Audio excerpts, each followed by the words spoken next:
Salut Noé. Alors, je vais t'envoyer 4 pelletiers. Ils sont dans l'état que j'ai reçu il y a longtemps. En gros, j'avais acheté sur eBay des pelletiers de ces spécifications-là. C'est aux USA, c'est les pelletiers Nord Industrial. Ils disent que tu vois, on peut aller jusqu'à 14 volts et 8 ampères. Mais en gros, quand je les mets sous 12 volts, au maximum, je peux avoir 2 ampères.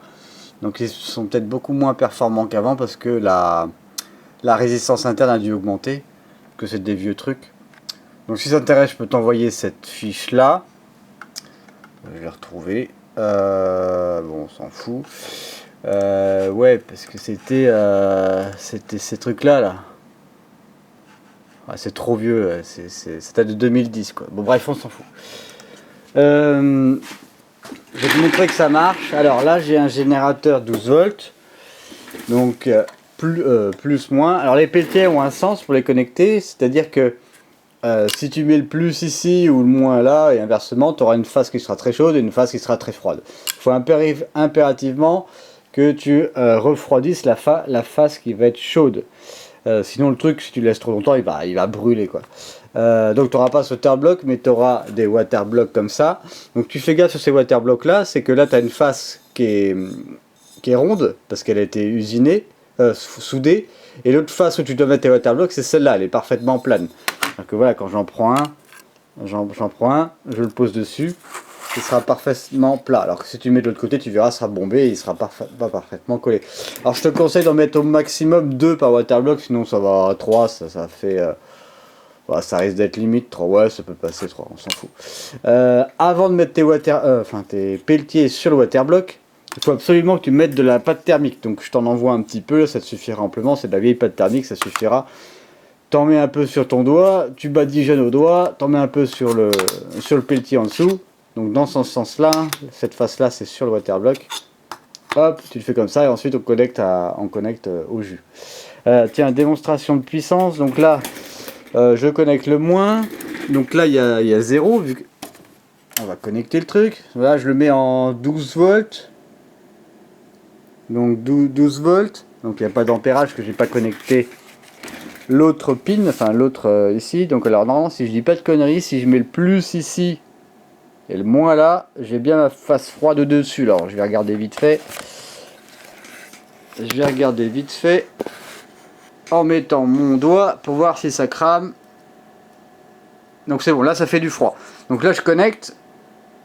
Hop, c'est connecté. Donc là ça fait du froid. Ça fait du froid sur mon doigt. Et en dessous, sur le cuivre, ça fait du chaud. Donc là, voilà ce qu'on a en puissance. Donc tu as un peu plus de 2 ampères à 12 volts. Je dirais 2,5 ampères, 2, 4, 6, 8, 10, 2, 4. Ah non, beaucoup plus. 2, 4, t'as 4,5 ampères on dira. Ouais, bref, il faut que tu saches combien tu envoies d'ampères dans ce bordel. Tu mets un ampère-mètre, enfin bref. Donc là, ça fait tellement froid qu'il faut que j'arrête. Ok, top. Donc en fait, voilà. Donc là, c'est très chaud de l'autre côté. Bah, je garantis que c'est chaud. Donc après, tu n'as plus qu'à calculer la puissance que tu as dissipée par effet Joule dans ton waterblock. Donc P égale 8. Donc 12 volts fois 4 ampères, 4 fois 2, 8, qui a fait 48 watts. 48 watts par pelletier, si tu en as 4, tu peux dissiper maximum 200 watts de puissance. Et tu pourras caractériser ton système water cooling. En termes de puissance, de courbe, voilà. Ok, donc on revient au matos de la vidéo de la dernière fois. Donc là, tu as 2 ventilos. Alors attends, déjà, je vais déconnecter cela. Donc ouais, respecte bien cette polarité. Rouge à droite et moins à gauche. Sinon tu vas avoir du chaud dessus et c'est pas bon. Faut pas que le chaud soit sur cette face là, parce que tu vois c'est la face qui se met en mode froid à utilisation. Parce que là tu vois c'est résiné, faut pas le faire dans l'autre sens. Voilà, donc t'as pigé.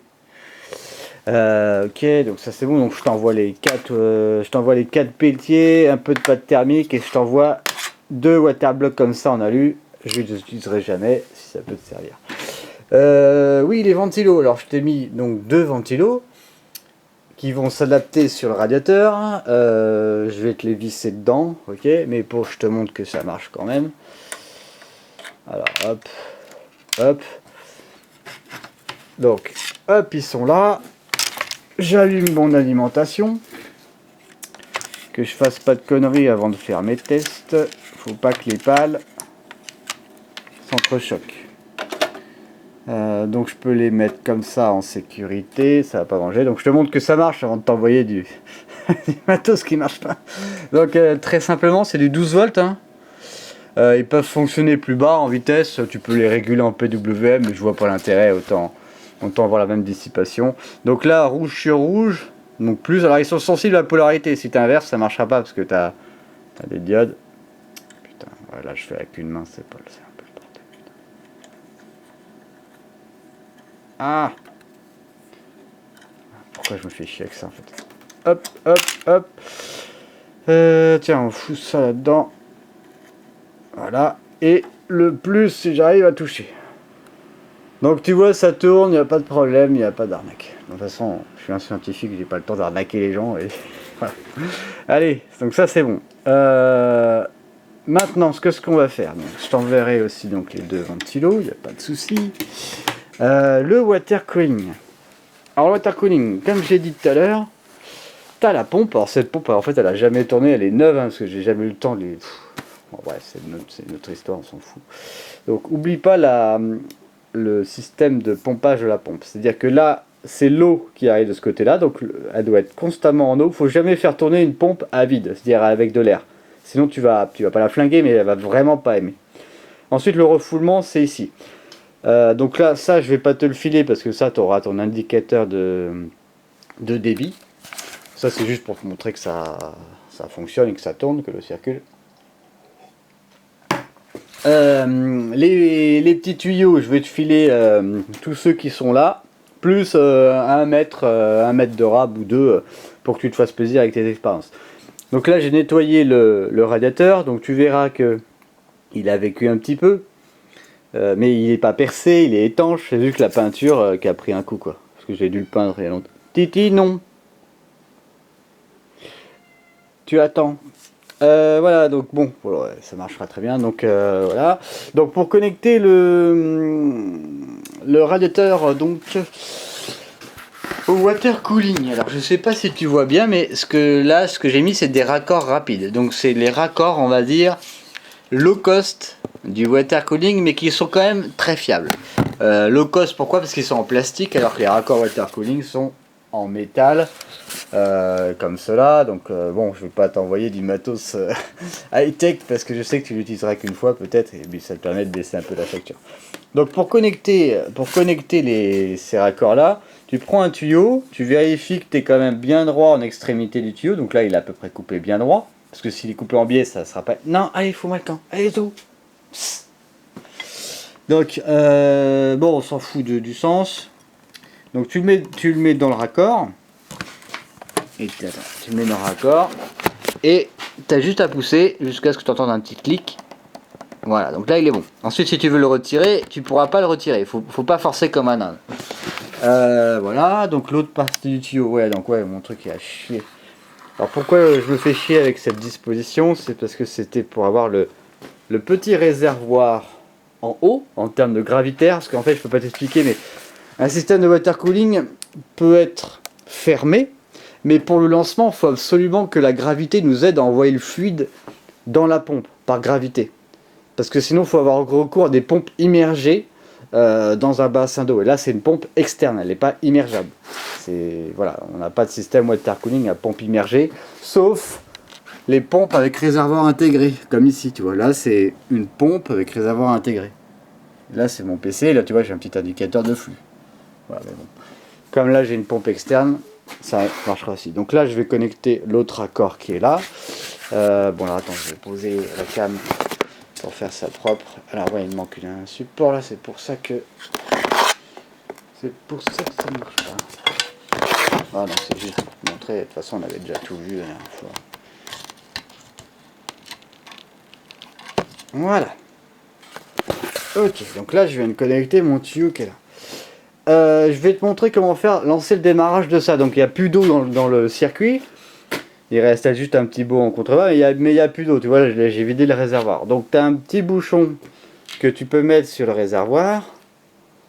Putain, tu peux pas attendre 2 secondes, toi? On le mettra là pour fermer.